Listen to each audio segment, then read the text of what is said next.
Yes, start. Good afternoon, friends. Welcome to the second live session for programming in C++ course. Uh, we have received some queries from you, so I will pick up the presentation and start discussing. Yeah. I hope the screen is visible, right? Yes, sir. Okay, good. So, welcome to the session. Let us see. You have some questions. Let me try to address them. So these are the questions that you have put on the on the Google sheet spreadsheet for today. So let us first address that. How to learn code and logic? Sushil Kumar. See, there's no shortcut to it.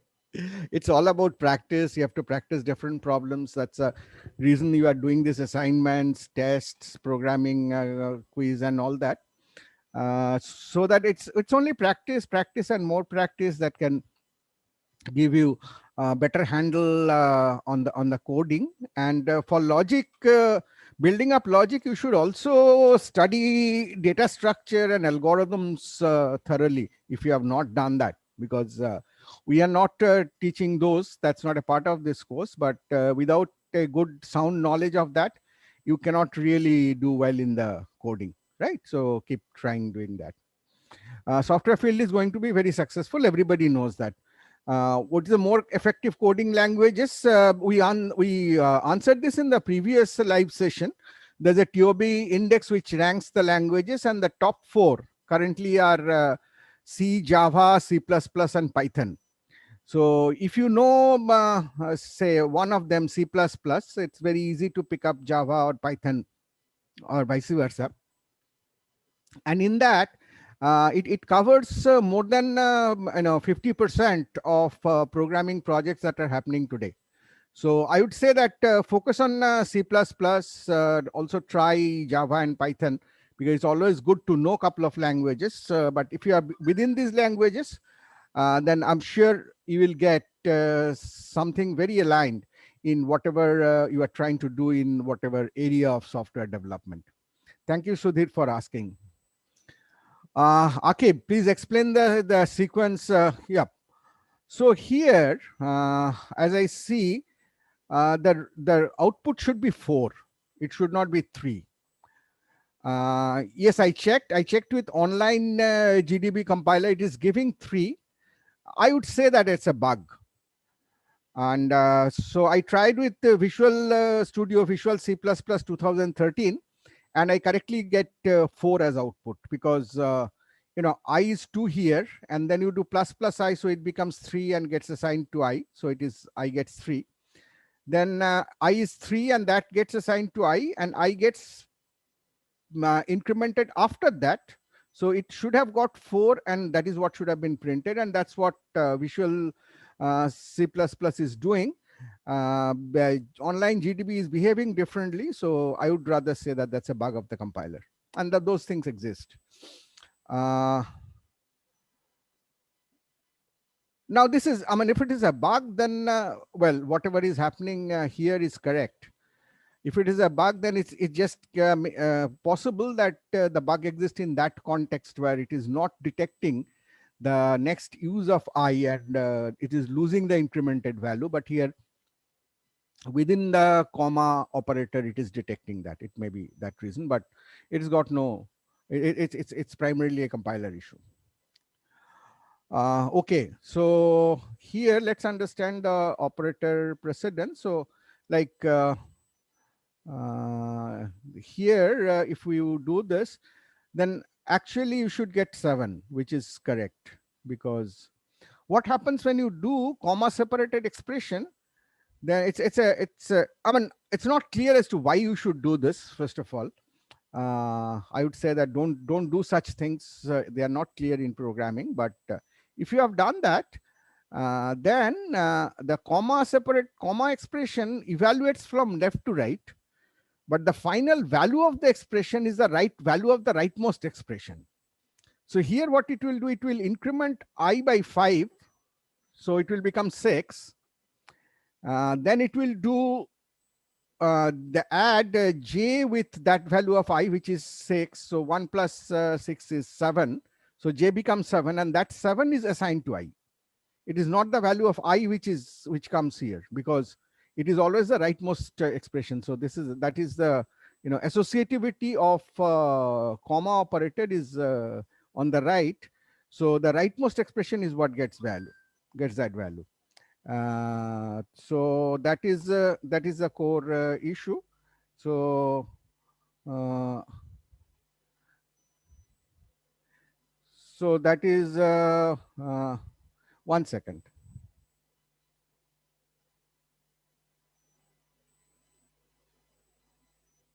One second.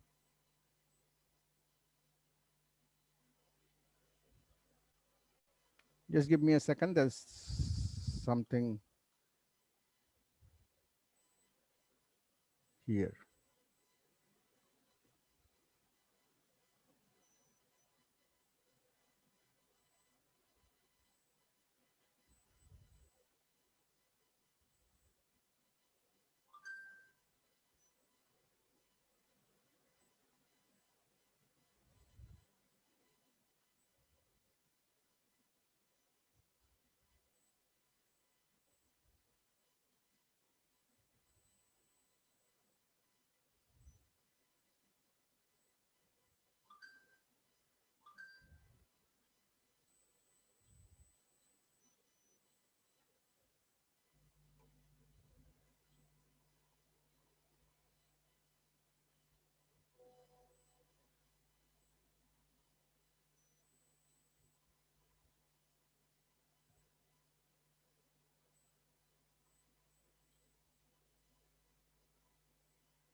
Okay. I'm sorry.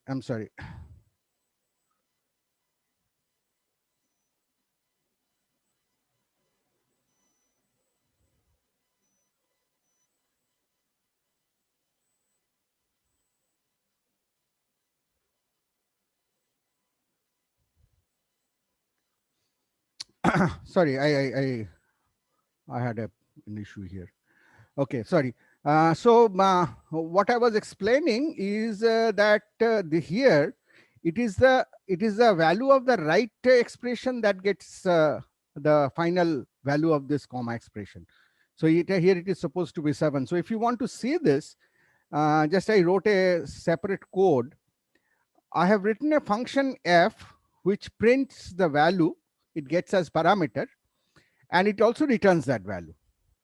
So the first line is as in the code above. Here what I have done, I'm initializing k with f3, f5. So in that what will happen, f3 will get called first, so 3 will be printed. F5 will be called next, so 5 will be printed. And then the value of f5, which is 5, is what will get assigned to k. So 5 will be printed. So that's what you can see, that I is printed as 7, j is printed as 7, 3 is printed next, and 5 is printed next from F5. So the evaluation is from left to right, but the final value is the rightmost expression. So that is 5. I hope that explains. But I have usually not seen this kind of comma separated code, except Gandhi. I wanted to ask if you could explain why do we need to overload operator new. We need to overload operator new because I might want a different behavior of new. For example, what does new do? Operator new does two things. One is it allocates memory, and then it calls the, I mean, calling the constructor is the built-in feature which you cannot overload in the. So it will always call the constructor. So, but what you can change the algorithm to allocate memory. So that's why you need to overload. For example, in you might want to write a new, so that when whenever you allocate, you have 4 bytes before that allocation and 4 bytes after that allocation freely available. Just allocated together. They are not used. So suppose you are allocating 8 bytes. Your data size is 8 bytes, and you are allocating 4 bytes before that, 4 bytes after that. So you're actually allocating 16 bytes. And in these, pre-buffer and post-buffer areas that you have separately given, you could put in some specific pattern. So for some reason, if your pointer goes out of your object and gets into these areas, those values will get changed, and you will get to know that they have got changed. Right. So there could be reasons of why we want to do the allocation or do some, or you might want the whole allocation to happen from uh, happen from your a pre-allocated buffer that you have. So those are the kind of reasons why you need to overload operator new, and similarly for operator array new. That's array new is nothing different. It's just that since it is array new, it needs to take a second parameter, which is the size t. That's it. Because so many, it needs to know how many objects are to be allocated, because it will call the constructor. Remember that. So operator new will invoke only one constructor, but operator array new will have to invoke k number of constructors if the array size is k. Right. So that's the difference between their behavior. Rest of it, you can have your allocation strategy and all that. So it's not very common to overload this. At least at the beginners level. Normally, somewhat expert programmers will do that, but these are the reasons you need to do this. You can make very effective programming resource management by overloading these operators. Last date of examination is purely when I think that those go in announcements, right? So that is not a problem. So please don't ask those kind of questions here. So the class protected public thing is that you are inheriting class A into class B, right, as private or protected or public, and the base class has data members or methods that are methods of the base class derived in discuss the case also when we derive from class. See, it is very simple. Anything, if you derive by public, which is what you should do in kind of an inheritance, then whatever access specifier your base class had, those members you derive, you get in the same access specification. So anything which was private in A will be private in B, and B will not be able to use them because they are private in A. But anything which is protected in A will also get protected in B, but B will be able to use them. So if you derive another class C from B by public, then again, anything that is protected in A is protected in B and will be accessible to C because they are protected. So it's just between the two classes that if you derive by public, then all the access specification of the base class remains the same. That's the core point, right? So that is the rule you should always follow. Uh, what is the size of the abstract class? Abstract class does not have a size because it has no instantiation. So abstract class will not get a size. It will compute some size, but it has no existence. So there's no sense of talking about the size of an abstract class. Right. I think this has been put in the answer also. Now, one point you have to, in terms of the abstract class size, one point you might note that an abstract class means that it has a pure virtual function. So at the minimum, it will always have the pointer to the virtual function table, which is of the size of an integer. So that size you will always get. Plus, if you have defined some members in the abstract class, which usually you may or may not, but it has no, size has no specific sense here because you cannot instantiate it, right? So that's the reason. So I do not really know in what context you will use the size of the abstract base class. Next are the questions that came in the FAQ on the discussion forum. I'm observing that Anil Gupta, I'm observing that when a base and a derived class have member functions of the same name but different signature, the base member is invoked or the object that amounts to over. No, this does not amount to overriding. There is a very clear discussion given in the presentation, distinguishing between overriding and overloading. Right? This is overloading. Because if you have one function in base and another function by the same name in the derived, which does not have the same signature, then you are actually overloading. That's a basic concept of overloading. So as you overload, you will hide the base class member unless you forcibly do a using and put it in this context as well.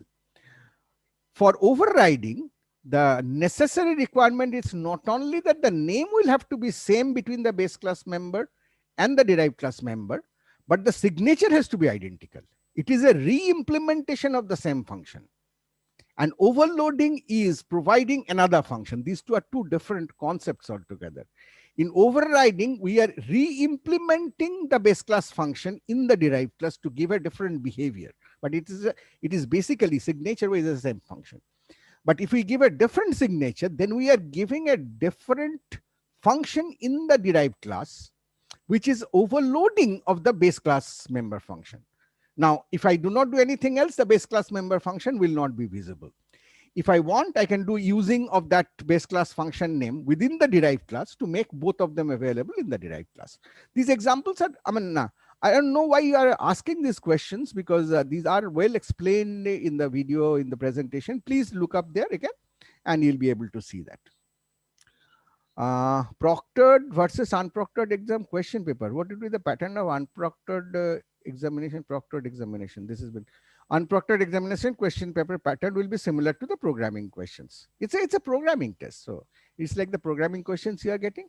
You're solving them on paper. Instead of solving them on paper, you'll be solving them on the system. That's the only difference.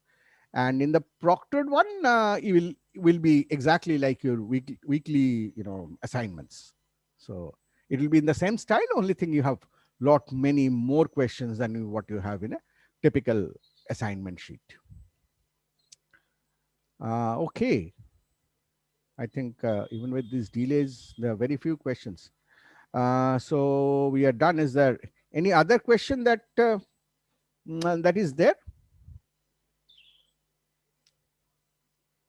This time there was, Himadri, there was too little questions this time. Yes, sir. So people are losing connect, or things have somehow become clearer. I don't know. Is there any question on that YouTube or further to this on the? No, sir. In the live, there is no question.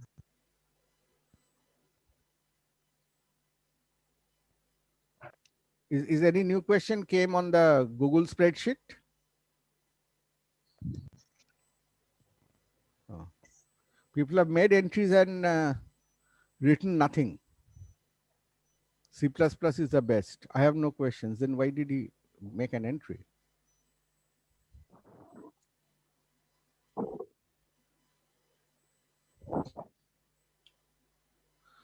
Okay, so what do we do now? Himadriya, please ask the coordinator. Yes.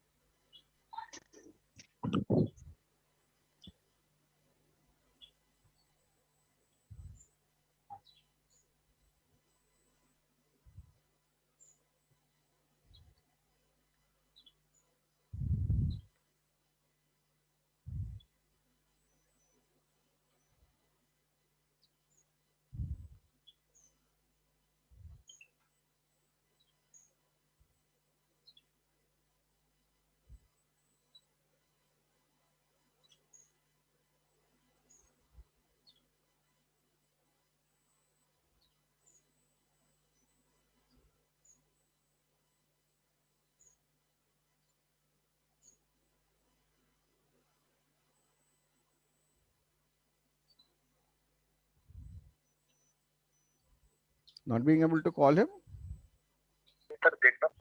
Yes, sir, I am talking, sir. Okay.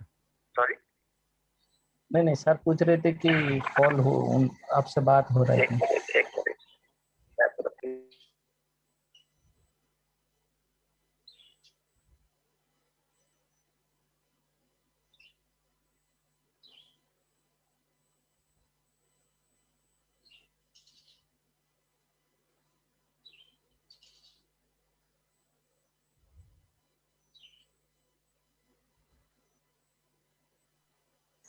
Sir हम 3:30 या 35 तक continue कर सकते हैं, उसके बाद अगर कुछ क्वेश्चन नहीं आता है तो हम रैप अप कर सकते ठीक है, तो अब I'll remain online for the next 5 minutes. If there's a question, you just tell.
Himadri, I think we can disconnect now.